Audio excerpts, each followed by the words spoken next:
Today brings us some more information about the Nintendo Switch. Of course, we had the reveal last week where we finally learned what the console was, but we didn't, of course, learn about every nook and cranny of the console or all there is to it by any stretch of the imagination. Now we have some more details and features that were not shown or talked about.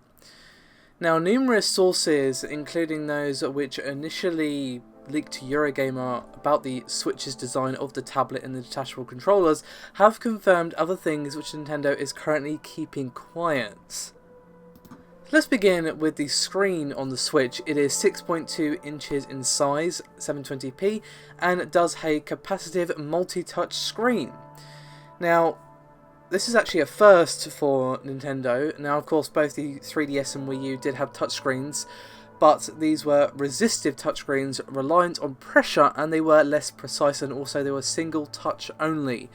So, as is standard for capacitive devices such as, say, a modern smartphone, the Switch's screen is a 10-point multi-touch display, meaning multiple finger gestures are supported.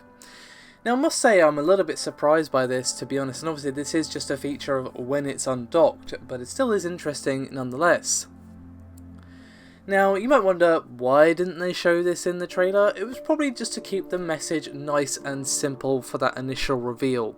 Lord knows they've had enough experience with confusing messaging around the launch of a console. They royally cocked up the launch of the Wii U, or the reveal of the Wii U, sorry, by making the marketing just really unclear and confusing. So that's probably why.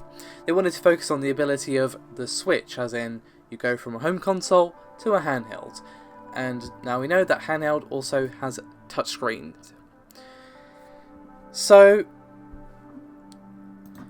the fact that we have a touchscreen present on the Switch's tablet device does kind of point to it being a kind of successor, but not really, to both the 3DS and the Wii U.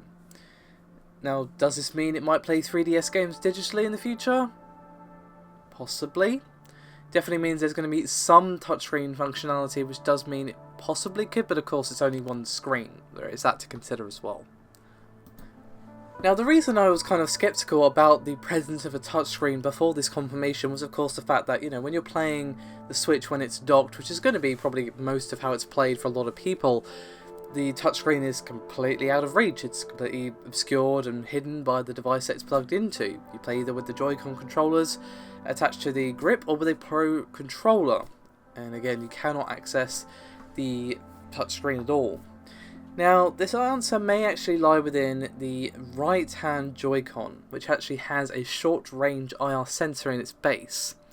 Now, this basically could be used to point at the TV to replicate basic touchscreen functionality, which is then picked up by an IR sensor on the dock. Now, unfortunately, Nintendo have not commented on anything that I've just discussed, but it does seem to line up with what we understand about the console, and of course various sources which initially leaked to the design of the console have said this as well. Now, going back to that question of why they didn't reveal this in the initial trailer, as well as the keeping the marketing message clear and simple thing that I already discussed, it's also probable that they wanted to hammer home that this is a traditional console first and foremost. It is not a tablet with mobile games, it is a console. And that is what they showed, to be fair, a console. Perhaps the usage of touchscreen would have confused that messaging as well. Of course, I'm purely speculating at this point, but that does seem to make sense, at least in my mind. Now, of course, we already know that it won't work as a dual screen, which, of course, again, makes perfect sense. That's something I've already mentioned, but I just want to kind of reiterate it. But this does seem rather interesting. It could definitely point to the Switch continuing on the legacy of both the Wii U and the 3DS, but in a new way, shaking off the sort of shackles, I guess, of both of those brand names and going with something new. Now, of course, they have revealed on Twitter that we will be getting a new presentation about the Switch on January the 12th, so basically don't expect any real confirmed information from Nintendo until that live stream. Now, of course, it's quite a long ways away, but they're giving us plenty of warning this time, which is great, and of course, it does kind of pencil it in our minds, and of course this is actually going to be a presentation this time rather than just the release of a trailer. So we can expect a full Nintendo Direct, and we can learn the specs and the price and the exact release date a few months ahead of launch, which is cutting it a bit fine, but still reasonable-ish. So, that's it for my Switch roundup for today. Thank you very much as always for watching. I'll see you next time.